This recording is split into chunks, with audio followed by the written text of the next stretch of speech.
Yes. So, thinking about your kind of more methodological work then in terms of kind of the qualitative research methods and particularly thematic analysis as you're talking about. Could you maybe tell me a bit about how that work has kind of developed over the years?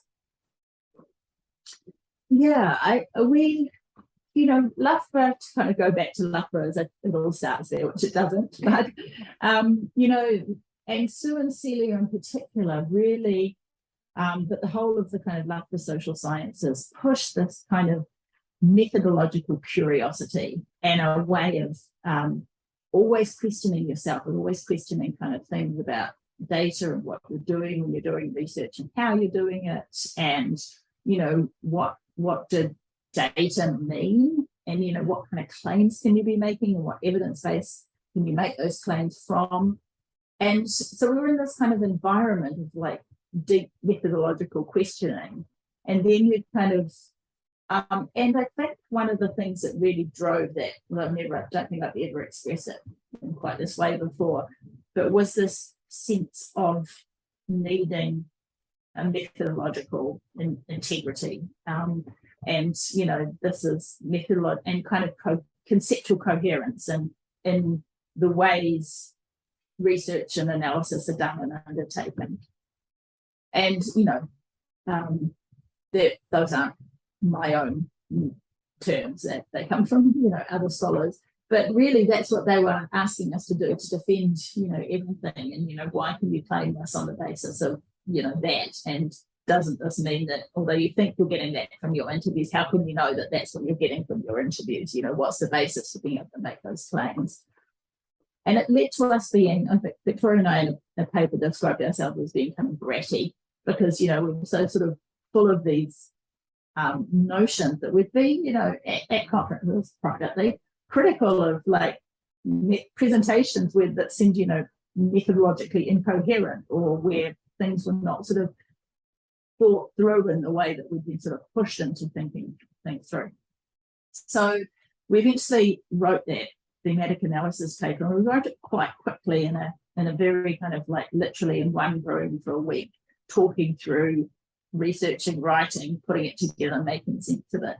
And we realized after some years, when it started to get popular and we'd start to hear people making claims about what we said in the paper, that were like, we didn't say that. And you have to, go back and look at it and go, did I say that? And you're like, no, I didn't say that. Oh my goodness, thank goodness. Or, maybe misread the things that we thought were relatively clearly expressed or articulated.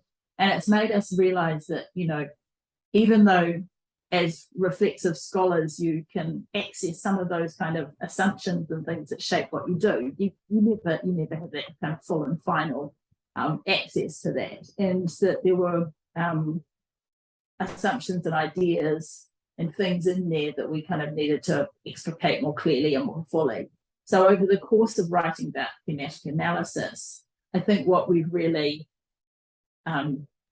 clarified is the values base on which a kind of reflexive approach to thematic analysis operates, and a clearer sense of the things that connect and the things that differentiate different approaches to thematic analysis. And at the time, we really just wrote about thematic analysis, but now, given how popular and widely used the approach has become, it's important to kind of understand, that there is a lot of diversity, and some of the approaches have very different values bases.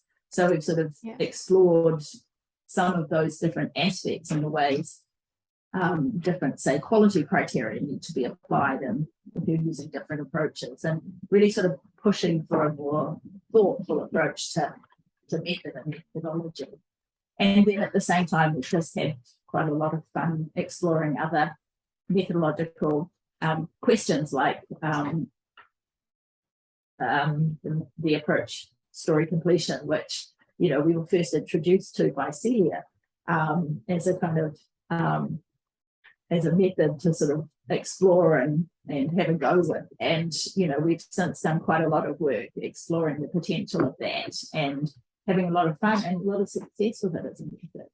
and exploring the potential of kind of a range of, I guess, online or virtual approaches. So we edited the book on, collecting qualitative data, where in a context where there was, very little discussion actually really about data beyond interviews and focus groups. And it was pre-pandemic, and we kind of laughed to ourselves that in some ways we were we were sort of anticipating a context in which people, had to switch and transition out of what had been in some areas, and I think psychology is part of this, a sort of fairly